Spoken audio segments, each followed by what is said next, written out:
Assalamualaikum warahmatullahi wabarakatuh. Saya Baratunisa Asra dari kelas Biologi 4 semester 5. Di sini saya akan menjelaskan mengenai protein. Apa sih protein itu?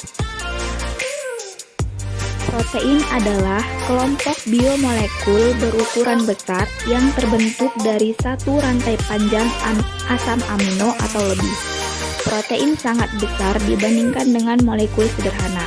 Mereka mengandung ratusan residu asam amino dan mereka memiliki bentuk yang sangat spesifik dari mana fungsinya diturunkan. Protein adalah polimer asam amino. Mereka adalah jenis biomolekul yang paling beragam dalam tubuh kita. Ada berbagai jenis protein, termasuk enzim yang mengkatalisis reaksi kimia, reseptor yang mengontrol sinyal dalam tubuh kita, hemoglobin yang membawa oksigen ke seluruh aliran darah, otot dan jaringan organ yang memberikan struktur serta mobilitas tubuh kita, dan masih banyak hal lainnya. Jenis-jenis protein berdasarkan fungsinya. Yang pertama, protein enzim. Protein enzim adalah protein yang berfungsi sebagai katalisator dalam hampir semua reaksi kimia yang merangkai kehidupan. Enzim tidak diperlukan dalam jumlah yang banyak karena dapat digunakan berulang kali. 2. Protein hormon. Protein hormon adalah protein yang berperan dalam regulasi berbagai proses biokimia dan fisiologi dalam tubuh makhluk hidup. Contohnya ada insulin, hormon pertumbuhan, lipotropin, dan prolaktin. Beberapa hormon yang bekerja melalui interaksi dengan reseptor spesifiknya pada membran tanpa masuk ke dalam sel dikenal sebagai pembawa pesan pertama atau first messenger.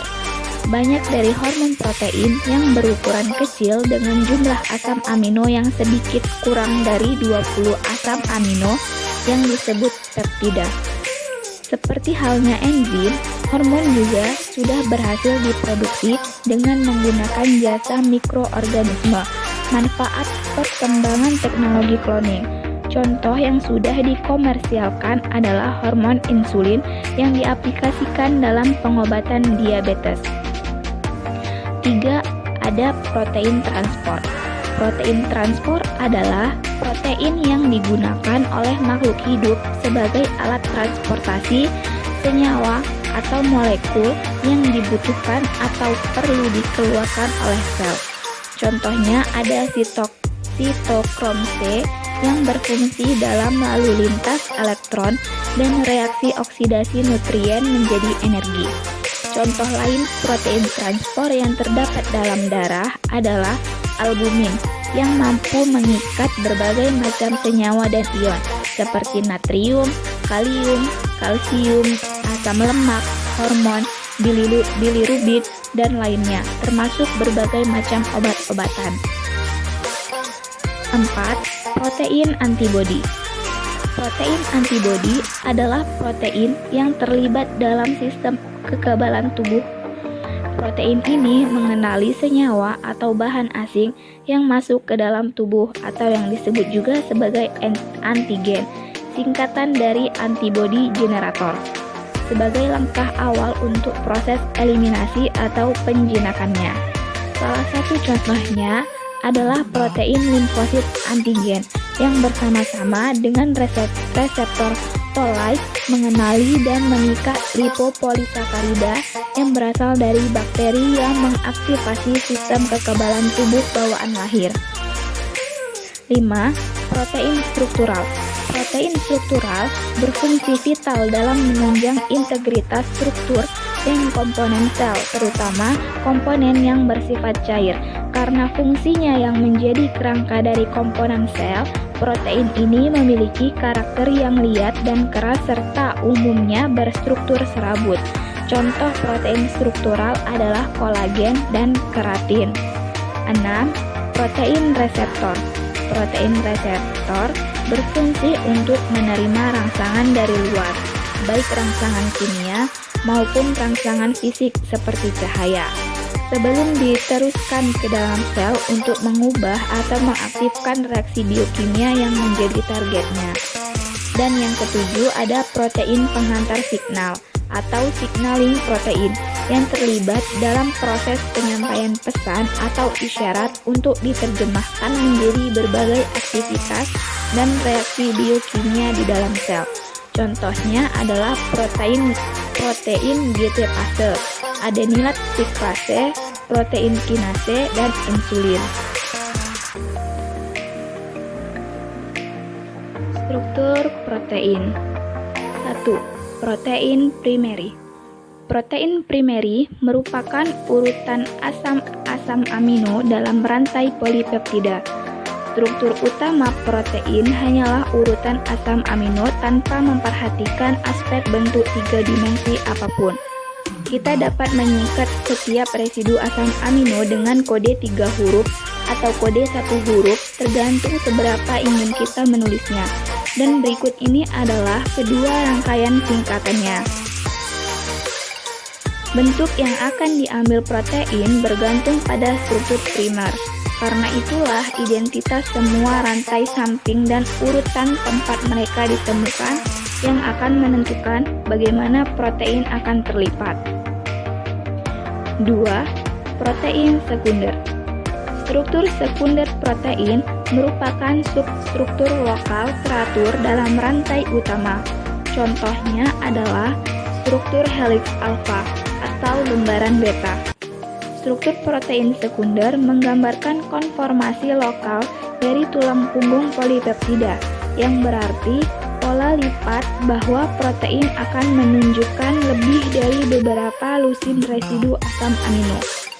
Ada beberapa motif berbeda yang dapat digunakan protein. 3. Protein tersier. Struktur tersier protein adalah struktur 3 dimensi yang dibentuk dari struktur sekunder yang melipat bersama. Tersier protein melibatkan pelipatan lebih lanjut dari rantai polipeptida untuk menghasilkan struktur 3 dimensi secara keseluruhan. Pelipatan ini tidak acak. Ini khusus untuk protein dan akan terjadi dengan cara tertentu setiap kali protein tertentu terbentuk, karena bentuk inilah yang memberi protein fungsinya.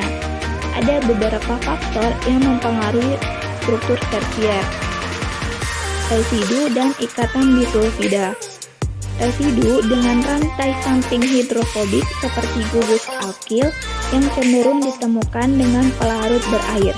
Pada saat yang sama, residu dengan rantai samping hidrofilik yang memiliki muatan formal atau dipol cenderung ditemukan pada permukaan protein, sehingga dapat membuat interaksi dipol-dipol atau ion-dipol dengan molekul air.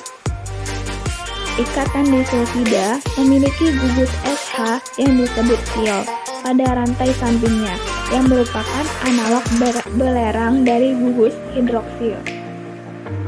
4. Protein kuarter.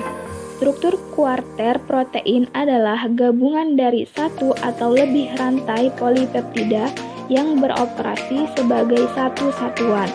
Beberapa protein hanyalah satu rantai polipeptida kontinu, tetapi beberapa protein melibatkan beberapa subunit polipeptida yang dapat bersatu untuk membentuk protein yang lebih besar. Unit-unit ini tidak terikat secara kovalen, mereka hanya membuat interaksi elektrostatistik satu sama lain. Tetapi, interaksinya cukup untuk memungkinkan subunit mengatur diri mereka sendiri dengan cara tertentu. Dan peraturan subunit inilah yang menentukan struktur protein seperti hemoglobin yang terdiri dari 4 polipeptida terpisah yang tersusun dengan cara tertentu. Jika protein hanya terdiri dari satu polipeptida, maka tidak akan memiliki struktur kuarter. Sekianlah penjelasan singkat saya mengenai protein. Lebih dan kurangnya saya mohon maaf. Wassalamualaikum warahmatullahi wabarakatuh. Thanks for watching.